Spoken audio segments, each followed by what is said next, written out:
Greet you all students of BA third year. This is paper first, unit B. We have been discussing poetry, and figure of speech is an integral part of poetry. The discussion on poetry can never be completed without figurative language. Now, when we discuss figure of speech, students, it is a must to know that poetry is intensely associated with the beauty of life. And when we talk about beauty of life, yes, God has given us ornaments of virtues in order to make life more beautiful with love and harmony. And this is exactly the purpose of figure of speech. How to make the language more effective, impressive, emphatic for the betterment of society and just to touch the core of heart of the whole mankind and entire humanity. It is meant for the whole universe, for all. And that's why, see, figurative language, literary devices we have. See, when, students, they talk about poetry and which is integrated with figure of speech. I mean, the kind of beautiful language. See, they generally talk about simile, metaphor, pun, paradox. But what is the purpose? See, at this level, students, it is also necessary to know the purpose. And the purpose is effective expressions, okay? In order to make your language very impressive and very appealing, rather. Whatever you say, express.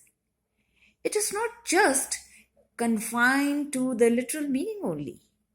We have deeper connotations, and it really makes it more interesting, more appealing, and effective. Emphatic, yes. And you say something vehemently, forcefully. And the purpose is just to impress in a way, positive way. And see the impression word here, it is really significant from the point of view of humanitarian approach. See, if you express yourself, if you say something, what is the purpose of that? You should always think of the objective of that. And see, and the objective, the aim of your writing must be fulfilled. Yes. And therefore, here we have, see, figure of speech, which is really rhetorical purposes there. And there are some literary devices. Devices, yes, that make the language beautiful. And I mean, it is just not outward beauty, but beauty of heart, soul. And there is remarkable combination of soul, heart, and corporeal frame. What is corporeal frame? This human body, humanity. Yeah. So this is the purpose, okay? Ornamental. So students, is that clear? Figurative language? Yes, it is ornament. Now, what is the purpose of an ornament? Just to make you more beautiful, attractive, fascinating, charming. And likewise, when in a poem, a poet, he or she makes use of figurative language, the purpose is to make it more interesting, appealing, effective. So the purpose must be solved. Whatever purpose of writing. So here we would also, discuss the important part of poetry, which is, yes, as I told you earlier also, and the artistic use of language. I mean, poetry, any literary piece, it is a work of art. So, rhetoric is also important. Rhetoric figures we have, they are called rhetoric figures. So, literary, now, what are literary devices, students? And see, the figure, the word figure, it has different meaning. If I ask you, what is the meaning of word figure? Students generally, they may have idea, or they sometimes they must have deeper understanding of that. They would generally, one word can have more meanings, more than one meaning or two meanings or the three meanings and more than that. So here, when we say the word, articulate the word, ever the word figure, it's some kind of shape is there. Then you would also say it is also used for number. Then it is also meant for something, some kind of appearance. Then it is also you expect something, or say you have the style in which, so in just the crux of the word in which you expressing yourself very effectively. Okay, and in which you generally, for instance, now take example, rather than saying that, oh, you get out of bed, but in figurative language, oh, we will say, oh, you get up with the cuckoo, with lark, with nightingale. So this is the beauty of language. Rather than saying in very harsh manner, you say something very effectively. And obviously we have the balance among heart, soul, and corporate fame. So this is this kind of purpose. And so this much of knowledge, I mean, my students, bright students, young aspirants, you should have. You just have a look. I mean, this is very important for you when we talk about figurative language. So, is that clear, students? Literary devices. Now, we will discuss what are these, say, literary devices. Okay, fine. We have, certain, yes. And see the discussion on that. And you must be knowing, or you must have heard all this when, at least at your, say, first year level, you read so many poems and you recited the poems. So you must have heard about symbols. Okay, this is symbols and images. So symbols, the word that stand for something else. For example, if we say a flag of this nation, it means, yes, a spirit of nationalism, patriotism. So these are symbols, symbolical significance. Now, two meanings of word symbols, students, when we discuss poetry. I mean, so this is a must for you to know. Now, in any poem, we have some deeper connotation. We have, at surface level, the poet, he narrates sometimes some story also. This is narrative technique in the poem, different styles of poems. And he sometimes say depicts one picture, but at the deeper level he wants to convey some message. So we have allegorical significance of that, symbolical significance.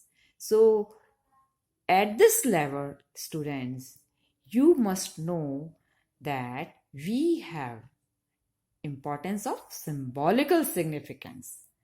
As you read, like as waves, in which literal meaning is that, going from one end to the other, and but life is like that, in that simply. So here are some example, I mean, some types of these literary devices. So this is called figurative language, ornamental language, or rhetoric figures also it is called. So we have, say, simile, metaphor, paradox, pun, personification, irony, and oxymoron, hyperbole, euphemism, understatement, and metonymy. I mean, we have all variety of that. I mean, so many other figurative language or in say we can figure of speech.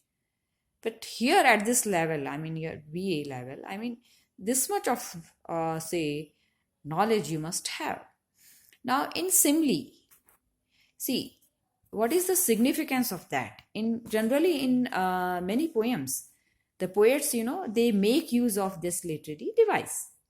So this is obviously the comparison. You must be knowing that comparison between two objects.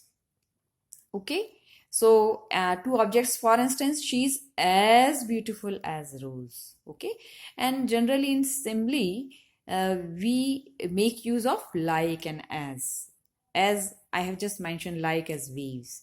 This is one of the beautiful examples of simile. Fine. Or for instance, he is like a lion.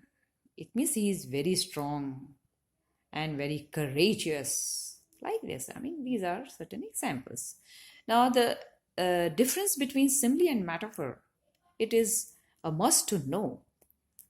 Students generally, they get confused in these two literary devices, two figure of speech. So here, metaphor, in simile we have comparison, but in metaphor we have identification. Yes. For instance, if we say, and we don't make use of like and as here.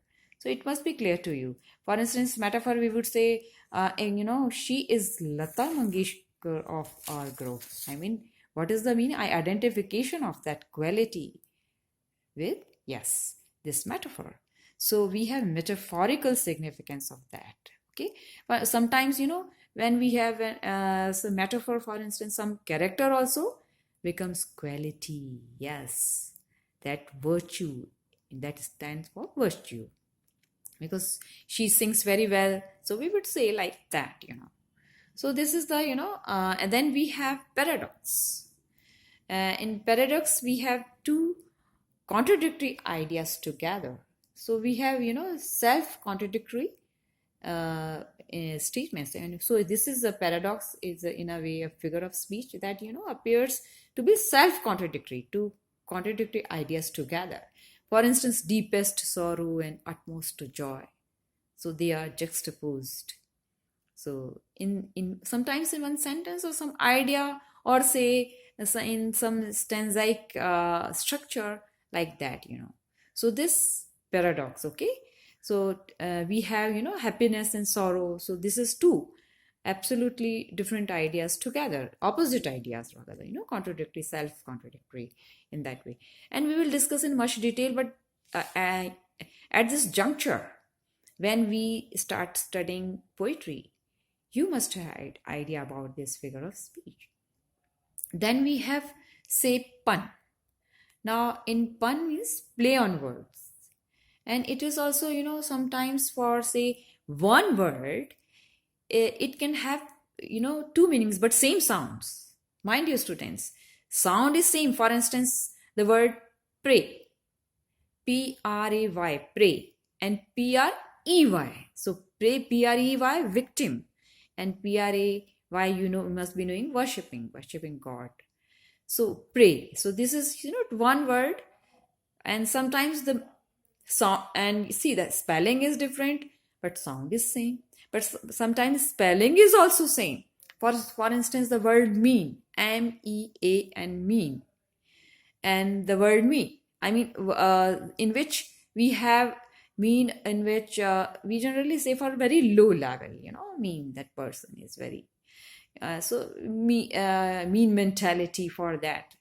And meaning here, concept. Okay, so in that, the notion and the concept or conception of that. As you know, the meaning of this poem and the content of that poem and all that. I mean, so sound is same, but different meaning. So play on words is also, it is called general play on the same sound and different meanings. So here we have personification.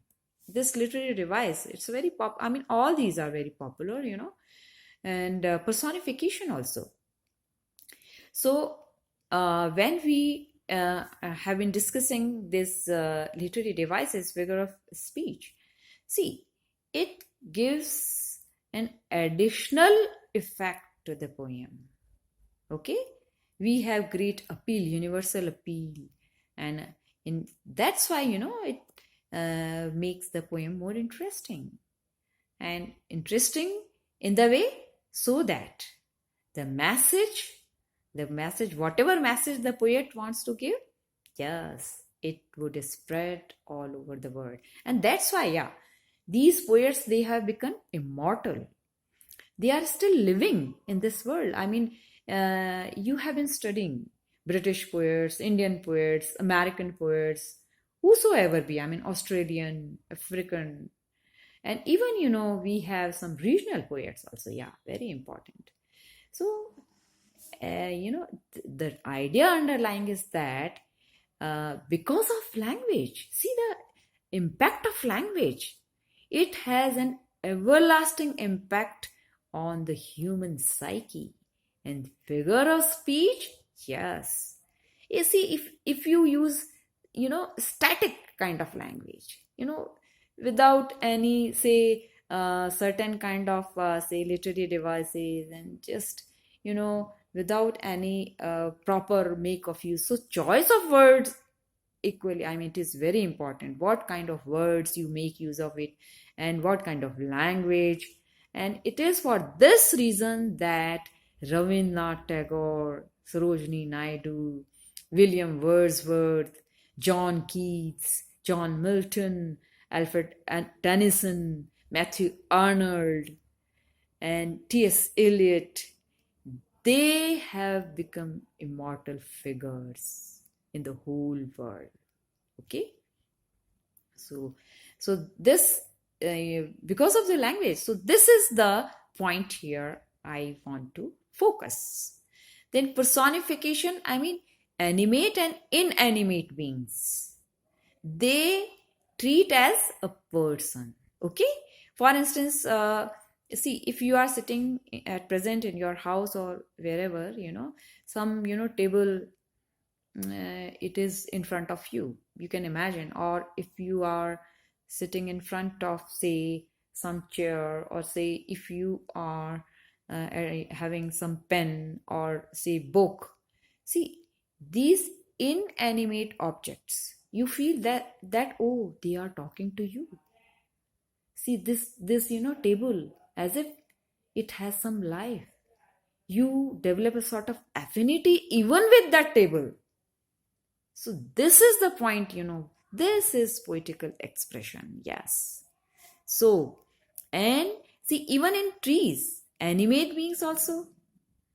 In tree, as if when you go for, say, morning walk, or even if you are having some discussion with your friends and with your relatives, and you are standing very close to tree, or say some orchard, cluster of trees over there, or we can see some birds, tweeting birds. So yes, chirping of birds, as if they are talking to yourself.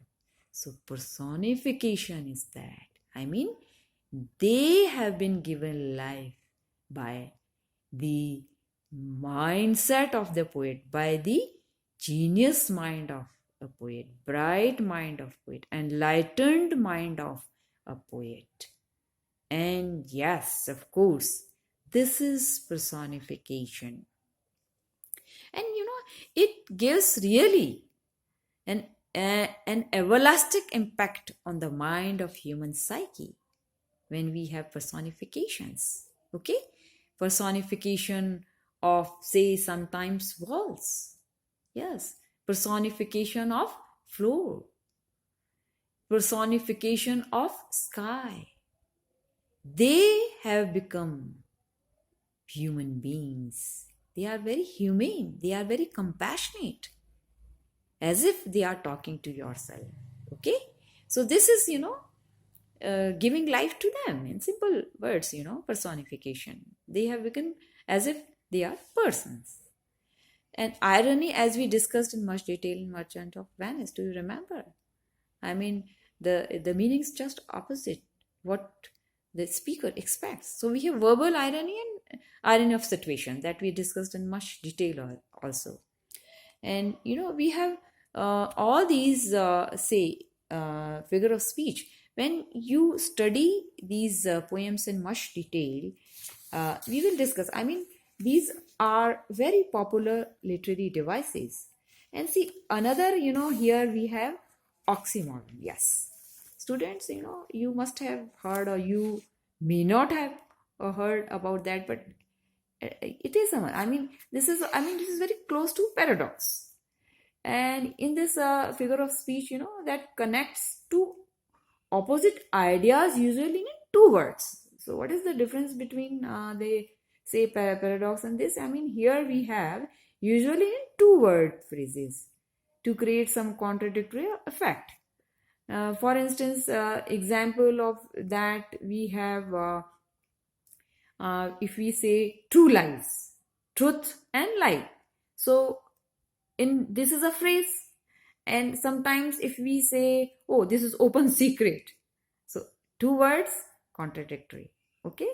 And if we also sometimes say high and low, high low, and alone and together, alone together. So this is a phrase. And so these are certain literary devices. So the difference between paradox, I mean, in paradox we have two contradictory ideas together in one sentence, or some expression. But here we have two words in a phrase, and they are just opposite to each other. For instance, as and we can say joy, sorrow, like this. Or sometimes we say, oh, this is very joyous pain. Okay, so this kind of expression, pain is full of happiness. So this kind of phrase, oxymoron, that you must have idea about it. And say when we talk about, say, even hyperbole, I mean exaggeration of something, exaggeration, you say something in which just to give some kind of effect of that, some additional effect of that. For instance, say, oh, she can jump from mountain. It's not possible, but just to give some poetic effect. And see, here the point is that when we talk about hyperbolic language, some quality is highlighted.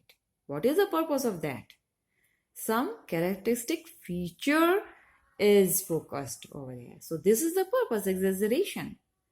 And oh, I can pluck the stars from the sky. I mean, intensity of emotion is there.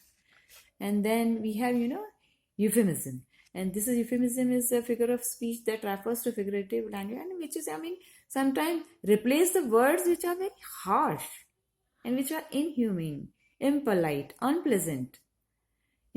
So some kinds of words we would use. For instance, take example, if you, instead of saying that, oh, she is scolded by some person, or by her relative, or whatever, here instead of saying we would say scold, we will say, oh, she has been given a nice dose. She has been dose. So, see, this is a replacement of that, harsh and impolite, unpleasant words, some kind of some sophisticated use of words, euphemism. And then we have, say, other figure of speech, and I mean so many other literary devices that we will discuss while starting. I say first poet, we would like to discuss Alfred Tennyson. But before that, another important point that I would like to discuss in much detail, the kinds of poetry. So in the next turn, we will discuss the kinds of poetry. Thank you. All the best.